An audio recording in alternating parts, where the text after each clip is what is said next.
રાજ્યમાં ઠંડીનો ધીમે ધીમે પગ પેસારો થઈ રહ્યોનો અનુભવ થઈ રહ્યો છે।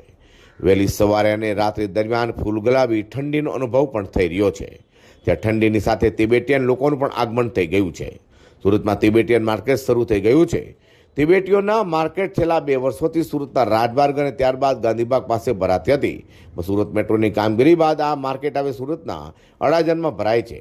જે શુક્રવારના રોજ સુરત મહાનગરપાલિકાના ગટર સમિતિના ચેરમેન અને ગોરાટ અડાજણ રોડના કોર્પોરેટર કેયુર ચપ્પટવાલાના હસ્તે તિબેટિયન માર્કેટ શરૂ કરાઈ હતી। આ પ્રસંગે સ્થાનિક નગરસેવકો સહિત મોટી સંખ્યામાં સ્થાનિકો અને તિબેટિયન વેપારીઓ હાજર રહેવા પામ્યા હતા। આજરોજ આપણે તિબેટિયન માર્કેટનું ગરમ કપડાના વેચાણના માર્કેટનું ઉદ્ઘાટન અડાજણ ખાતે કરવામાં આવ્યું છે।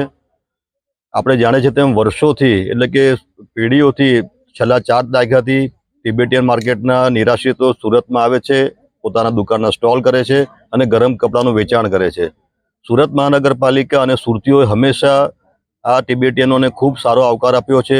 તેઓને દરેક પ્રકારની સગવડ પૂરી પાડવામાં પણ સુરત મહાનગરપાલિકા અગ્રેસર રહી છે અને તેઓને વેપાર ધંધામાં પણ સુરતીઓનો ખૂબ સારો પ્રતિસાદ મળ્યો છે। આ વર્ષે પણ આપણે સુરત મહાનગરપાલિકાએ પોતાની રીતે પ્લોટ તો મેળવ્યો છે, પરંતુ તેના માટે તમામ પ્રકારની મંજૂરીઓ અને સુઘડો સુવિધાઓ તાત્કાલિક ઉપલબ્ધ થાય તે માટે પણ સુરત મહાનગરપાલિકા અને અમારા કોર્પોરેટરોએ ખૂબ સારી મદદ કરી છે અને તેના પરિણામે આ વખતે સમયસર માર્કેટનું ઉદ્ઘાટન થઈ ગયું છે।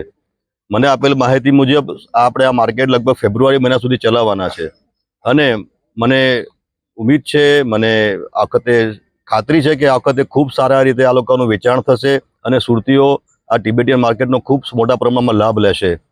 મને એ વાતનો પણ આનંદ છે કે તિબેટના ભાઈઓ બહેનો જે રીતે ફક્ત કપડાનું વેચાણ નથી કરતા, પરંતુ પોતાની સંસ્કૃતિથી સુરતના લોકોને અવગત કરાવે છે, પોતાની સંસ્કૃતિથી સુરતના લોકોને માહિતગાર કરે છે અને સુરતના લોકો પણ ક્યારે તિબેટિયન માર્કેટ અહીં ખુલે તેની કાગડોળે રાહ જોતા હોય છે।